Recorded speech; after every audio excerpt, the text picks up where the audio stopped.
Mr. Strong is recognized for 5 minutes. Thank you, Mr. Chairman. General Milley, Secretary Austin, we also want to thank you for coming before this committee. Before I begin my questions today, I want to make a comment regarding the President's budget. You were sitting here today to ask for our support and say you'll make do with what you have, and that's your job.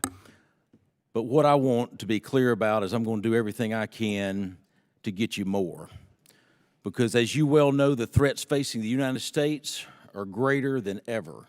A 1.2 or 2.3% increase is not enough. We've got to see real growth over inflation. While there are cuts that we should be looking at, national security is not one of them. Secretary Austin, General Milley, neither of you need a reminder of the vast impact Huntsville, Alabama has on the defense industrial base. We were listed as one of the best places to live in the United States by U.S. News and World Report, the highest concentration of engineers per capita, and the nation's only public high school solely dedicated to cyber and engineering. Combined all of this with over 45,000 civilian and military personnel at Redstone Arsenal, which houses several major departments of defense equities, plus the FBI, Department of Homeland Security, and NASA's Marshall Space Flight Center. And based on what is best for national security, we're looking forward to a near-term decision for Air Force for the base U.S. Space Command headquarters. Right now, Huntsville has 25% of the nation's top defense contractors, the best and brightest of our small and medium, mid-sized businesses. One DoD agency at Redstone is the DIA's Missile and Space Intelligence Agency, also known as MISIC. We've seen reports that MISIC is receiving some unexpected and valuable Russian weapons from the battlefield in Ukraine. President Biden said last week that while China hasn't provided Russian weapons yet, it doesn't mean they won't. Secretary Austin, can you speak to the value of MISIC bringing to the joint forces and the importance of the intelligence they are gathering should the U.S. find itself in further conflict? They bring a lot of value. Obviously, our ability to learn more about what our adversaries are using and how they're using it is critical to us being successful in the future.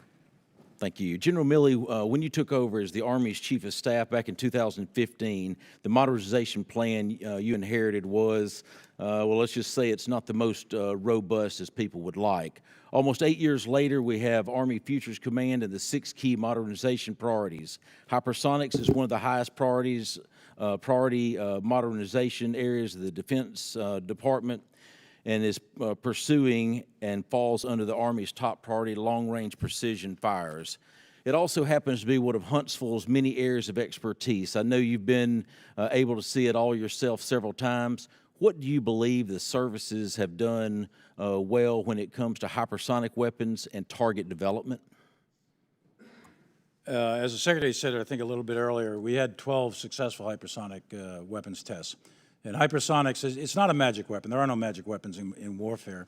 But it has a significant capability, and it travels at such speeds that there's no known defense right now. And depending on the level of warhead, it can do a lot of damage. So the development of hypersonics for us, and it was asked earlier by one of the previous congressmen, I'm not going to opine whether it's strategically stable or unstable. All I want to do is make sure that we get there firstest with the mostest, and I don't want the enemy to have a whole bunch of hypersonics and us not. So I think it's important that we have that, and I think it's a significant capability. Long-range precision fires is the #1 Army priority, and all of the services are working on long-range precision fires. And the Futures Command and the initiatives that went into what the Army did have led to, in the last 36 months, 40 months or so, the most successful set of Army modernization programs in the last 4 decades. And that's because of that command, the innovation that the troops are putting into it, the commanders that have done that. Obviously, Huntsville's part of that. There's a whole series of those that spread throughout different locations. There's 6 of those priorities that are the top 6. But they're carrying the way forward for the Army, and the Army's in pretty good shape going forward. Thank you, General. Hypersonics are critical. Based on your best military recommendation, are we moving fast enough to be able to field this technology in a near-term conflict? I would argue that we're never moving fast enough. I'd always want to move faster, but you have to move faster within the bounds of, first of all, physics with some of these things and the testing regimes that are applied, but also the money. You can't have everything all the time. Thank you, So General it's Milley and balanced. Secretary Austin. I yield my time back.